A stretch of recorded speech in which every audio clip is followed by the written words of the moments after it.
Okay, good morning. I'm going to go ahead and make a video for this class, and you'll see how this is going to roll. I'm going to share the screen for you.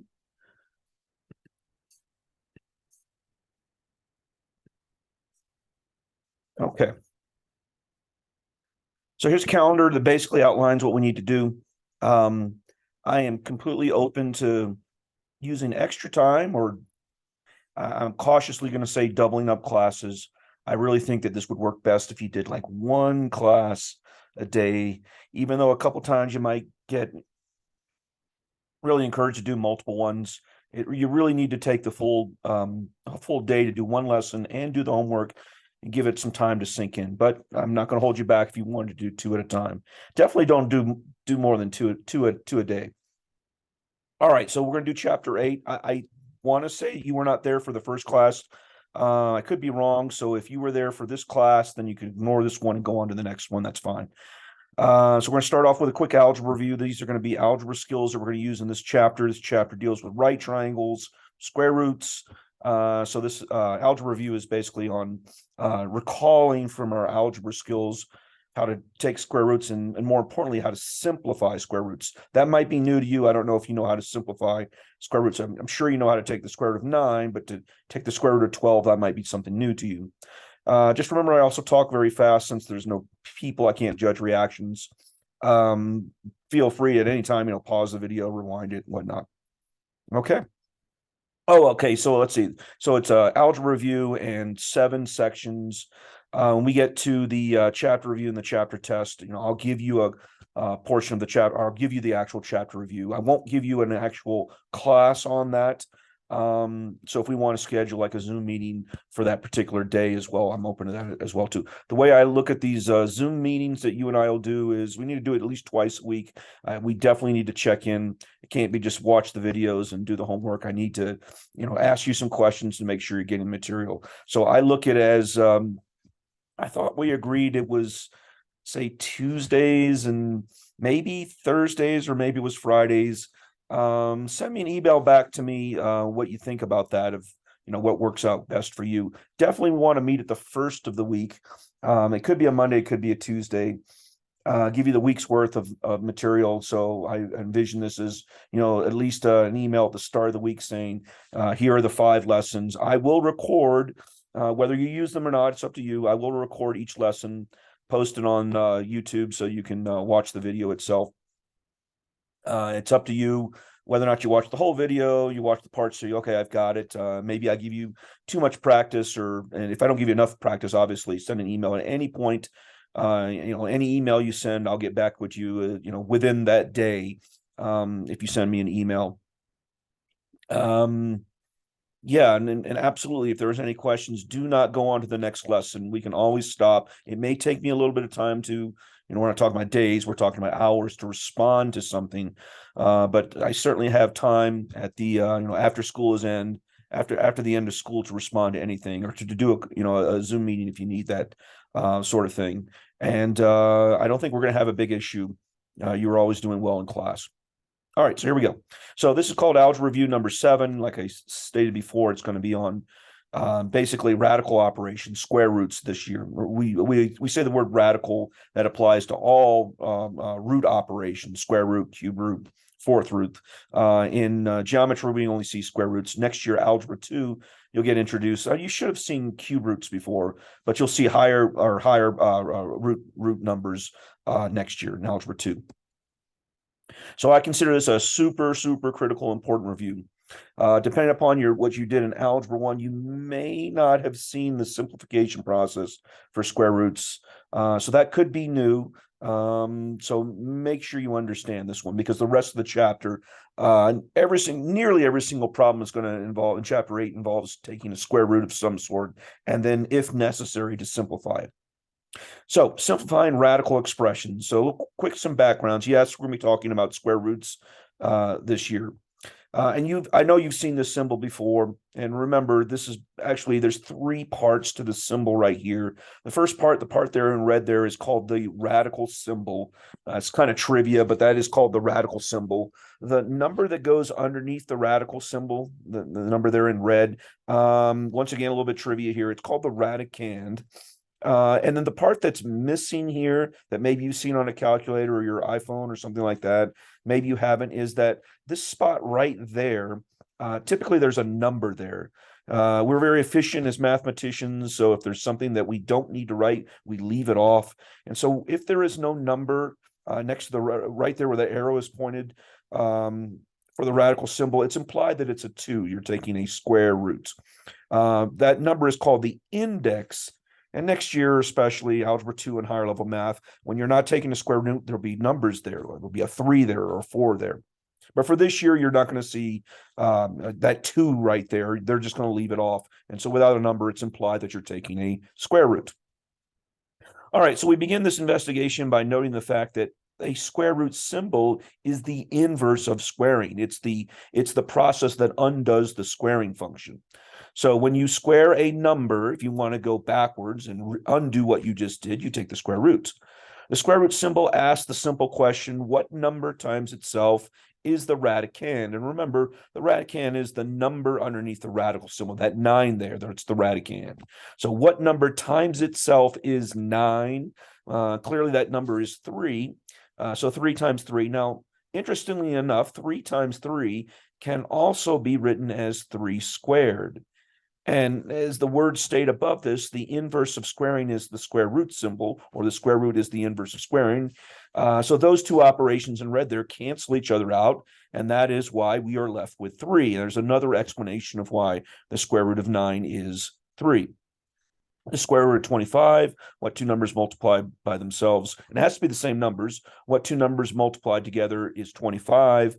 Well, that number would be 5. 5 times 5 can be written as 5 squared. Squaring cancels or is the inverse of square rooting, so those two cancel each other out and you're left with 5. So that's the basic explanation of taking a square root. We can go higher level numbers, but we probably should look at more interesting numbers. The square root of 16, before you give me an answer there, the square root of 16, well, 16 could be written as 8 times 2, but the problem with that is that you need to write a number times itself. So even though 8 times 2 is 16, you want a number times itself. And the number times itself at 16 is 4, so the square root of 4, or square root of 16 is 4. All right, not to beat this horse too much. Square root of 64, 8 times 8 is 64, so the square root of 64 is 8. The more interesting ones is we start throwing negatives. Now, if we throw a negative on the outside, there's 2 interpretations of this. Notice the negative is not on the inside, so we're not looking for 2 numbers multiplied that are negative 49. We're looking for the square root of 49 and attaching a negative to it. So intuitively, 7 times 7 is 49, so it would be negative 7. There's another interpretation using PEMDAS or GEMDAS, and that is subtract the square root of 49. So you could think of this as the negative square root of 49 or subtract 49. Either way, I should say the square root of 49. Either way, it's done the same way. You take the square root of 49 first, the square root of 49 is 7, and attach a negative to it. Why is it 7? 7 times 7 is 49. Either interpretation is right. Subtract the square root of 49 or negative square root of 49. Lastly, the negative could be on the inside. Now, in Algebra 2, they're going to spend some time on this. But in geometry, since there is no real number times itself that's negative, 3 times 3 is 9, but negative 3 times negative 3 is not negative 9, it's positive 9. So there are not 2 numbers, real numbers, multiplied together that is equal to negative 9. So therefore, this one, at least this year, has no solution. Interestingly enough, next year in Algebra 2, they tackle this issue. And it turns out this actually in Algebra 2 and higher has an answer, but you won't see this until next year. If you know what that answer is, maybe you've messed around with your calculator and you've noticed that there's some extra buttons there, something called complex number or imaginary numbers, but you won't encounter this until next year. And that's good because in geometry, we can't get any negative distances. So we can't take the square root of 9 and get -3 as an answer, because the side of a triangle can't be -3. By the way, I have a cold, so that's why it sounds a little funny. All right. Do you remember how to tackle this particular one from Algebra 1? So from Algebra 1, we learned that you are allowed, when you have a fraction inside the radical symbol, that you can break this up into two separate radical operations. We simply separate the top from the bottom and take the square root of the top and the bottom separately. So the square root of 9 is 3, the square root of 25 is 5, so this turns into 3/5. And you will see this in this chapter many times. We have to take the square root of a fraction. So the basic rule is if there's a fraction underneath the radical symbol, take the square root of the numerator, take the square root of the denominator, and just simplify. By the way, that what we're doing here is called simplification. We are simplifying a radical symbol. So those are the basics. We're good. Obviously, I'm reading the slides I usually use in class, so normally I would get some interaction, and since this is recording, it's going to sound a little fake and phony a little bit at times. All right. The but here is this. From last year, there was another thing that we did with square roots, and that was we simplified square roots that were not what we call perfect squares. 9 is a perfect square. 3 times 3 is 9. 16 is a perfect square. 4 times 4 is 16. But in this particular case, 12 is not a perfect square. I mean, 12, there is no number times itself, a whole number times itself that is 12. I mean, 3 times 3 is 9, and the very next number, 4, we go from 9 to 16. So 12 is somewhere between 9 and 16. So there isn't a perfect square that gets you to 12. And I don't know if you've been taught this or not, but there is a process of simplifying non-perfect squares. Not all of them, but some of them can be simplified further. So remember, if there is a perfect square inside the radical, or underneath the radical, we take the square root of that number. But 12 itself, hidden inside of 12, is one of those perfect squares. And what do I mean by that? So some groundwork to introduce this concept. So these are the first 16, technically 17 here, perfect squares. So 0 times 0 is 0, 1 times 1 is 1, 2 times 2 is 4. So these are all the first 16 perfect squares. 4 times 4 is 16, 16 times 16 is 256, 10 times 10 is 100. So these are the numbers. I usually encourage students, if you don't already have these specific numbers written down, to write these down. As a final point, remember, these are just the perfect squares. They're not the numbers that they come from. So for instance, 81 is a perfect square, but 81 comes from 9 times 9, or 9 squared. So you're thinking about these numbers in your head and also where they come from. All right, so do you need to write these down? Maybe, maybe not. Pause the video, write them down if you need. We need these in order to simplify the square root of 12. All right, so back to our problem, the square root of 12. So the square root of 12, can be written as a perfect square times another number. And if we think about those numbers, 0, 1, 4, 9, 16, and no number greater than 12 can be multiplied to get to 12 with another whole number. But there are other numbers on that list. Well, let's see, 1 times 12 is 12, and 1 is a perfect square. 4 is a perfect square, and we can write 12. I'm thinking of those perfect squares. 12 can be written as 4 times 3 to get to 12, and 4 is a perfect square. So if you can write any number as the product of a perfect square and another whole number, we're not talking decimals, we're talking whole numbers here. For instance, 4 times 3, right? So 4 times 3 is 12. You can break this square root as the product of two square roots. The square root of 4 times the square root of 3 is the square root of 12. And we can simplify the square root of 4. The square root of 4 is 2. So this could be written as 2 times the square. Now, where did the 2 come from? I took the square root of 4. The square root of 4 is 2. And since we're efficient as mathematicians, we don't need that multiplication symbol. We could write this as 2 root 3. Now, everything in black there, in the middle portion right there, is usually what's done in your head.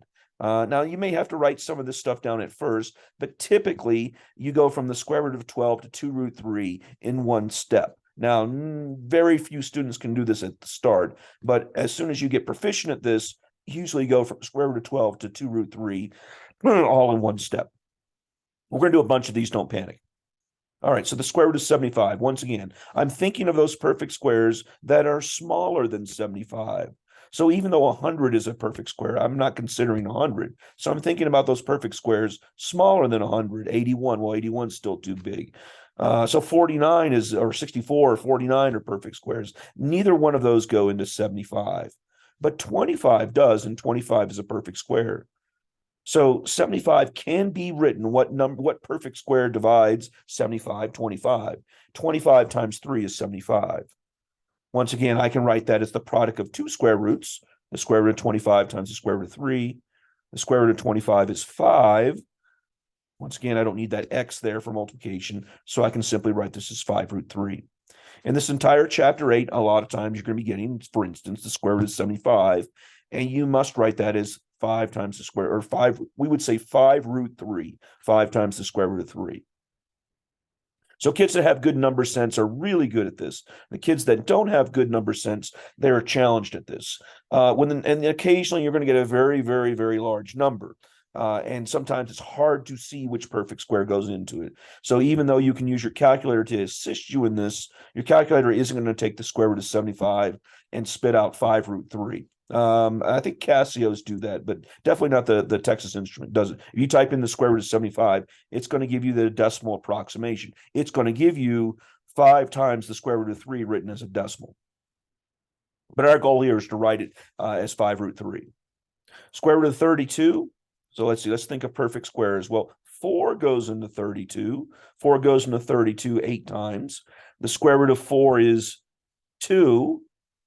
And then we arrive at another issue. Well, that there's another perfect square that goes into that 8 right there. And I can write 8 as the square root of 4 times the square root of 2. Now, make sure you listen to this carefully. The square root of 4 is 2, but there's already a 2 on the outside. So we don't adjoin that second 2 through addition. We attach it through multiplication. So that would be 2 times 2. Now, where's that second 2 coming from? It's coming from the square root of 4. So the square root of 4 is 2. There's already a 2 on the outside. So that would be 2 times 2. 2 times 2 is 4. So this turns into 4 root 2. And you're like, yay, I did this one. Well, remember, the easiest way to do this from the start in blue there, the square root of 32, is to find the largest perfect square that goes into 32. And it turns out that the largest perfect square that goes into 32 is not 4, it's 16. The square root of 16 is 4. So if you can figure out the largest perfect square from the very start, you can get this, you can finish this process in one step.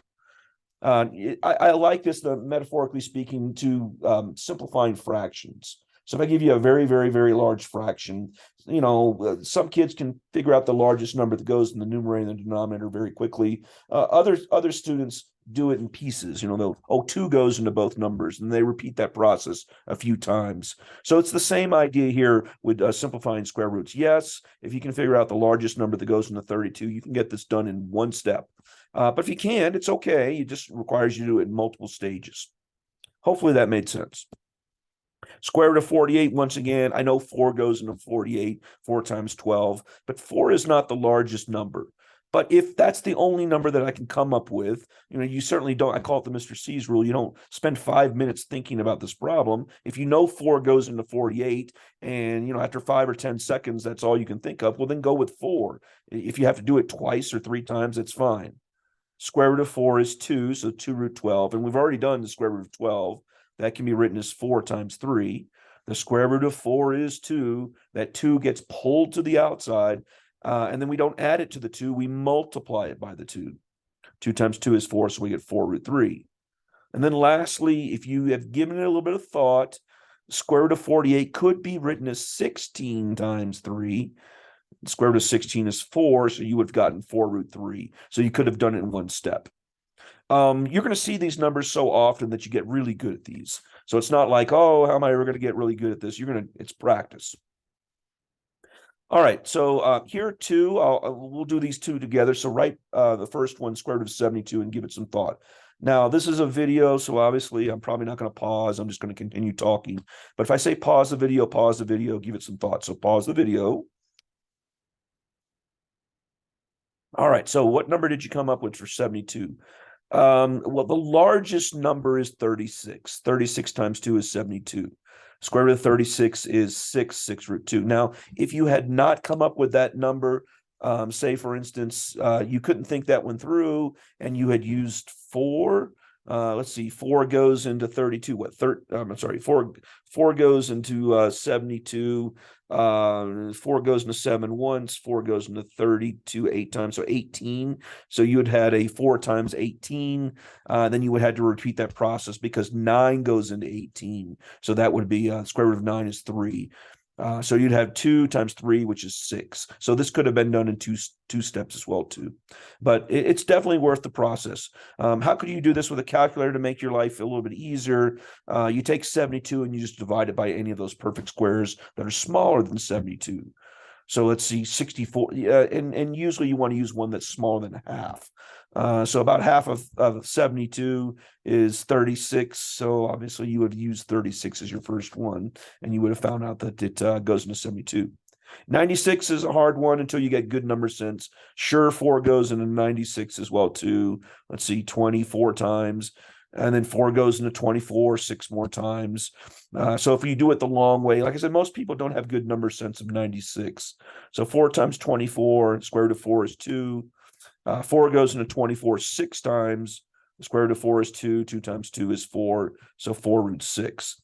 If you had instead recognized that the largest number that goes into 96 is 16. 16 times 6 is 96, but most people can't count by 16ths. All right, so you're on now.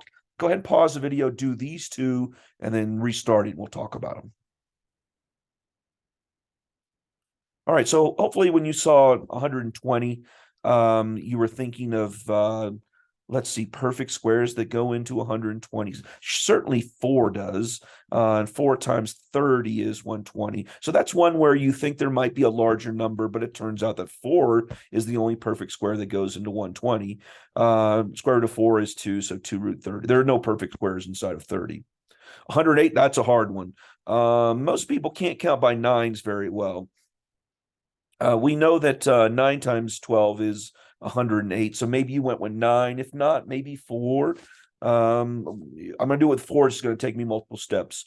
4 times 27 is 108. Square root of 4 is 2. 9 times 3 is 20. So that's where that 9 came in. The square root of 9 is 3. 3 times 2 is 6.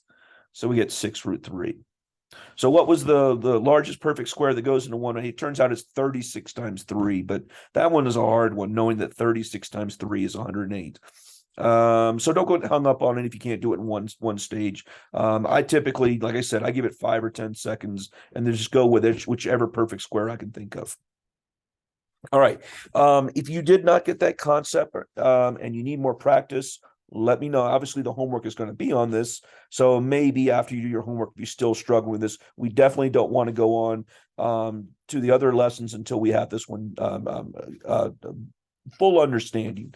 If you're still making a few mistakes, it's okay, but you need to have full understanding of how this process works. There's always a but in math. There ends up being 3 rules for radical operations. And you just learned rule 1 is that you can't have perfect squares. These are called radical rules. And they're just customs that we follow in math whenever we deal with radical operations. That means square roots. So these are customs. We have lots of customs in non-math world. We have this custom of every February hold up a groundhog and it predicts whether or not the winter is going to be longer. Obviously, it's not based upon science, but is a custom, and we kind of like our customs. Same thing in math, we have our customs. In math, even though 4 over 8 is a perfectly fine fraction, we have a rule that says, it's a rule or a custom that says, whenever you have a fraction, you have to reduce it to its simplest terms. And we're comfortable with that. Well, the same thing applies with radical operation. There ends up being 3 of these rules. You just learned rule number 1. So rule number 1 states that if there's a perfect square underneath the radical symbol, in other words, the radicand.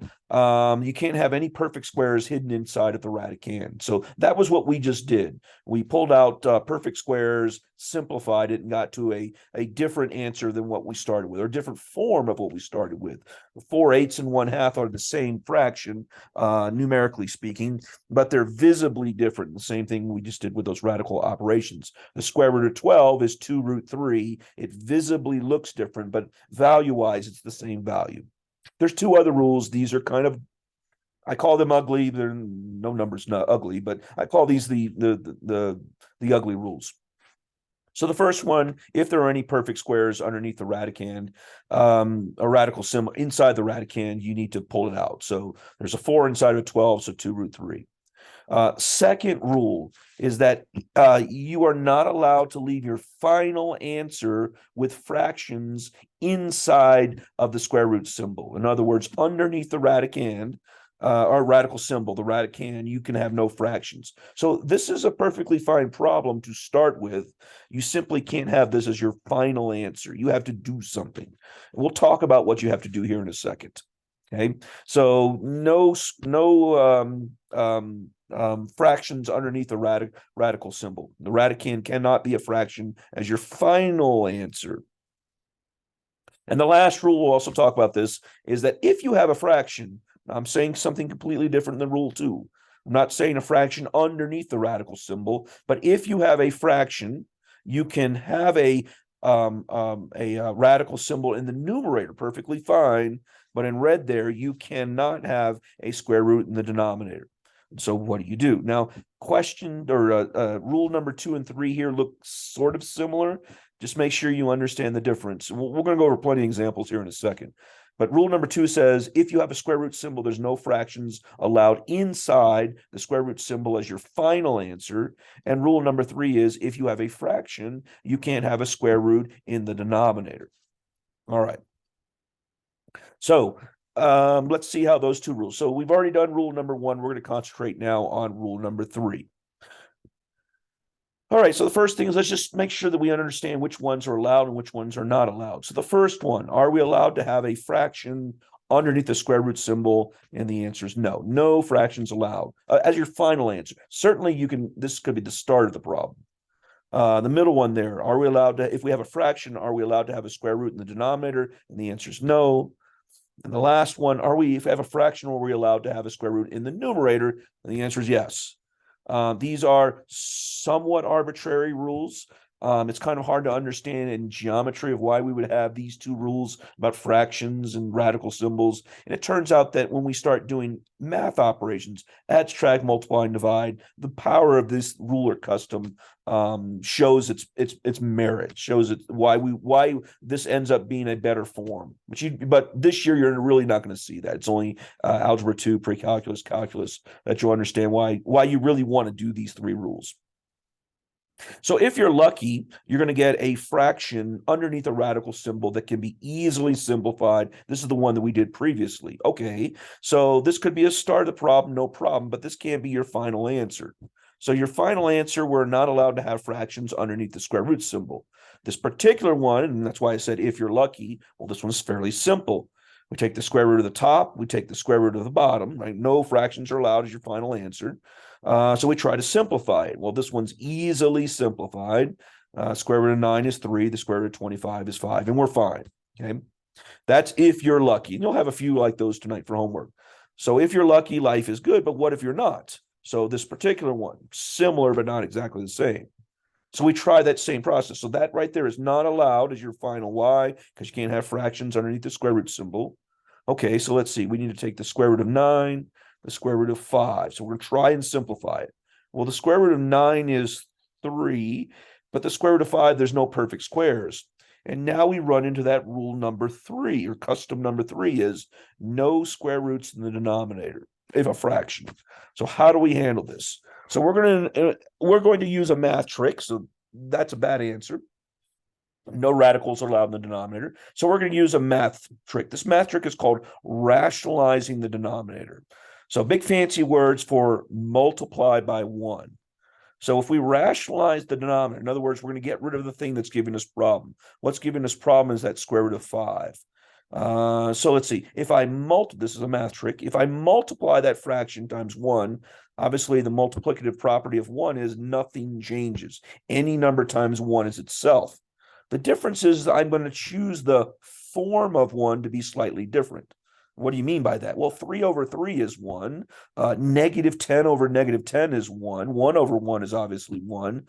I'm going to choose my form of 1 as this. The square root of 5 has given us the problem. And watch what happens if we multiply the top and the bottom by the square root of 5 over the square root of 5. Now, the square root of 5 divided by the square root of 5 is 1. So technically, I'm multiplying by 1. But watch what happens in the bottom. Well, the top now says, remember, multiplying fractions, you multiply straight across. So if we multiply 3 times, I'm looking at the numerators here, 3 times the square root of 5 is, well, it's 3 times the square root of 5. But on the bottom, the square root of 5 times the square root of 5 is the square root of 25. And the square root of 25 reduced or simplified is 5. And now I have a fraction with no square roots in the denominator. I haven't violated any rules now, or customs and traditions. So if you look at the start, the square root of 9 over 5, and you look at the bottom, most students would say, oh, yuck, it looks even more complicated than what we started with. And I'll tend to agree with you there. But these are the customs and the rules that we follow when dealing with square roots. As I stated before, usually it's hard in geometry to tell you why would we even go through this process. Why does that make my life easier? Well, I'll give you the answer here. Think about if we had to take the end result and add it to another fraction, we could easily get a common denominator of 5. Whereas if I had the original fraction, the square root of the square root of the fraction 9 over 5, and I said add that to another fraction, what even would be the common denominator? And that's kind of the power of this. And that goes for adding, subtracting, multiplying, dividing. We will not be doing adding, subtracting, multiplying, dividing these fractions in geometry, but we will in algebra 2. And since we were going to be dealing in chapter 8, taking the square root of potential fractions, we have to learn these rules this year. All right. Oh, by the way, if you need to pause and rewind, always do that. It always makes more sense the second time around. All right, so let's do some practice here. So the square root of the fraction 4 over 3. We cannot have this as final answer. So we do the typical process of take the square root of the numerator, take the square root of the denominator, and see what happens. This is the simplification process. Ooh, the square root of 4 is 2. So we get 2 over root 3. Now, rule number 3 or custom number 3 says no square roots in the denominator. So we can't have that as our final answer. We do this process called rationalizing the denominator. That's the process. So how do you rationalize the denominator? You multiply the fraction times 1, except the form of 1 will come in the form of root 3 over root 3. Root 3 divided by root 3 is 1. I'm technically multiplying by 1. Now multiply straight across. The top, the numerators give me 2 root 3, and the bottom gives me the square root of 9. The square root of 9 is 3. Life is good. Okay. Here's a different one. Let's see, the square root of 11 over 20. That one's clearly not allowed as your final answer. You can't have fractions underneath the square root symbol. So we need to do something about it. Okay, so we simplify it. We try. The square root of 11 over the square root of 20. Oh, wait, I can take the square root of 20. There's a 4 inside of 20. The 4 times 5 is 20. So we get the square root of 11 over 2 root 5. But once again, I'm not allowed to have the square root of 5 in the denominator. So that can't be the final form. So this one's slightly different than the previous one. The previous 2, we just had the square root of something in the denominator. This time we have a 2 times the square root of 5. The 2 is not the problem. What is the problem is the square root of 5. So same drill. We're going to rationalize the denominator. And the problem here is the square root of 5. So we're going to multiply the top and bottom by the square root of 5. 11 times 5 is 55, but it's inside the square root. So it's square root of 55. And the bottom would be 2 times the square root of 25. 5 times 5 is 25. Ooh, and I can take the square root of 25 is 5. 5 times 2 is 10. Okay. So that's how those are done. And hopefully you're getting a good feel for this. If not, pause the video, rewind, watch the examples again. All right, next idea. We're going to look at the effects of the exponents on square roots. So if we think about this, and I've already made this point before. Just getting a drink. Let's see. I have the square root of 7 squared. Well, If you took this using PEMDAS or GEMDAS, you do the inside first. 7 squared is 49. Square root of 49 is 7. That's one way of thinking about it. Maybe a better way of thinking about it is squaring and square rooting are inverse operations of each other. So these two in red, those are actually inverse operations. Inverse operations cancel each other. So you're just left with 7. So I want you to keep that in mind for the following problems, is that if you ever square a square root or square root a square, cancel each other's out. So here's an example of squaring a square root. It's just the reverse process of what we just did. And since those two operations, so that means 2 of the bases here is square root of 7. So that gives me square root of 49, which is 7. Or a better way of thinking about it is that these 2 in red cancel each other out. So you're just left with 7. And that just kind of speeds the process up. You can always do it the top way there, but the bottom way is a little bit quicker. So a slightly different one. So I have parentheses, and inside the parentheses, I have 3 root 5, and that parenthesis is being squared. So that square must apply to everything on the inside, the 3 and the root 5. So that means that would turn into 2 of those being multiplied together. 3 times 3 is 9. Square root of 5 times the square root of 5 is 25. So that would be 9 root 25. But wait a minute, square root of 25 is 5. So that's 9 times 5, which is 45. Another way, an easier way of thinking about this is, okay, we know the 3 is being squared. So the 3 is being squared, well, that's 9. And if you square a square root, that cancel each other. So that would be 3 squared times 5. Now, where did the square root go? Well, because when you square a square root, it cancels. It's inverse operations. 3 squared is 9. 9 times 5 is 45. All right. It's debatable whether or not that second part there was any quicker than the top part. It's also debatable whether or not you could have done that whole thing in your head, right? And obviously, as we get into higher level math, you can do a lot of this very quickly. So I'm showing you the math. By the time you get to Algebra 2, you'll be doing that in your head. All right, let's see 2 more. Pause the video if you can do these.